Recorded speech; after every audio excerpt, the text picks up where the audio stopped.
Hey Reddit, let me take a deep breath before I dive into this because I've never shared something this personal online before, but after everything that's happened, I feel like letting this out is the only way I'll ever make sense of the last 6 years of my life. I live in a quiet little place called Harrow Creek, a town so small you can drive from one end to the other in 10 minutes flat. The kind of place where everyone knows everyone, neighbors wave when they drive by, and gossip spreads faster than wildfire on a dry July afternoon. When I married my husband Daniel, I thought I had hit the jackpot. He was gentle, charming, soft-spoken in a way that made you lean in when he talked. He wasn't from Harrow Creek originally. He moved here for work, or so he told me, and he carried this air of mystery like a cologne you could smell from across the room. At the time, I thought it was attractive, even romantic. I never imagined that the thing that drew me in would be the same thing that tore my entire life apart. The hook? I found out my husband wasn't just married to me. He had another wife and a whole second family in a town only 40 miles away. And somehow he almost got away with it. It all began unraveling on a random Tuesday morning. The kind of morning where nothing special is supposed to happen. I had gotten up early to make coffee before heading to work at the elementary school where I taught 3rd grade, and while I waited for the pot to finish brewing, Daniel stumbled into the kitchen looking pale and exhausted. He claimed he'd been up late working on a project, which didn't seem unusual at first. He worked as an HVAC technician and sometimes got called out for late-night emergency jobs, or at least that's what he always told me. But that morning he seemed distracted, almost jittery, and he kept checking his phone in that way people do when they are waiting for a message they hope never comes. I kissed him goodbye, drove to school, and thought nothing of it. But around lunchtime, when I stepped into the teacher's lounge to grab my burrito from the microwave, something happened that sent a strange shiver through me. A woman I'd never met walked in carrying a little boy who looked maybe 4 or 5.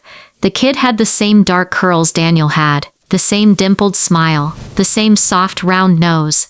I laughed to myself because it reminded me of my husband as a kid based on old photos his mother had shown me. But then the woman pulled out her phone to call someone and said, "Hey babe, we're almost home. I know you said you'd be back by 3, so don't worry, we're on time." Something about her tone made me glance at her face, and for a split second I thought, no, it couldn't be. I tried to shake the feeling, but then her son looked up, saw me staring, and said out loud, clear as day, "Mommy, that lady looks like Daddy's friend." My stomach dropped so fast I swear I felt it hit the floor. His mom turned around slowly, her eyes narrowing like she thought she recognized me too, and for a moment we just stood there, frozen like two animals realizing they might be trapped in the same cage. She quickly ushered her son out without even heating her food, leaving me alone with that strange sinking feeling burning in my chest. I told myself I was being dramatic, that there were thousands of people with dark curls and dimples, that kids say random things all the time. But deep in my gut, something had begun to twist. That night, after Daniel had gone to bed, I checked his phone for the first time in our marriage. I hated myself for doing it. I kept whispering, "He's a good man, he loves you, you're being paranoid." But that voice got quieter and quieter until I was staring at a list of missed calls that made the world around me blur. A woman saved under the name MF had called him 7 times between 2 and 3 a.m. Even weirder, Daniel had deleted most of their text history, except for one message he must have missed. "If you aren't home by tonight, we're done. The kids need you more than she does."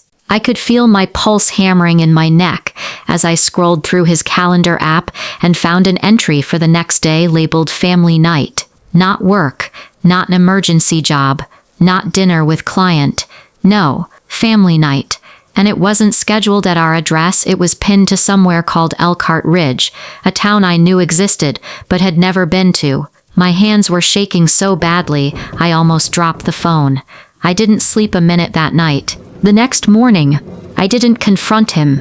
I don't know why. Maybe shock, maybe denial, maybe fear of what the truth would be. Instead, I told him I had a teacher conference after school, kissed him goodbye and followed him. I stayed 2 cars behind him the whole way, gripping the wheel like if I loosened my fingers even a little, I'd fall apart. He drove straight down Miller Road, turned onto Highway 18, and headed toward Elkhart Ridge. My heart pounded harder with every mile marker. It took about 40 minutes to reach town. I remember because every minute felt like a punch to the ribs. Finally, he pulled into a quiet street lined with modest one-story houses, the kind of neighborhood where mailboxes lean sideways and kids leave chalk drawings on the sidewalk. He parked in front of a beige house with blue shutters. A little girl no older than 7 ran out the front door screaming, "Daddy! Daddy's home!" And then, God help me, the woman from the teacher's lounge stepped outside holding the little boy from yesterday. I swear the world went silent. I watched Daniel walk toward them with a smile I hadn't seen in years,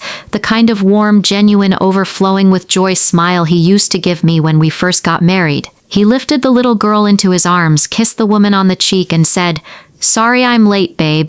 I felt my whole body go cold. I wanted to scream, to kick open my car door, to march across that lawn and tear apart everything in front of me, but I didn't. I stayed perfectly still, almost numb, as if my mind couldn't process what my eyes were seeing. I sat there for maybe 10 minutes, maybe an hour. Time stopped being real, before backing out quietly and driving home on autopilot. The entire drive I kept replaying every moment from our marriage. The times he said he had to stay late at work. The nights he claimed he was crashing at a coworker's place because of an early shift. The weekends he volunteered to help out elderly clients. Every memory replayed like a cruel joke.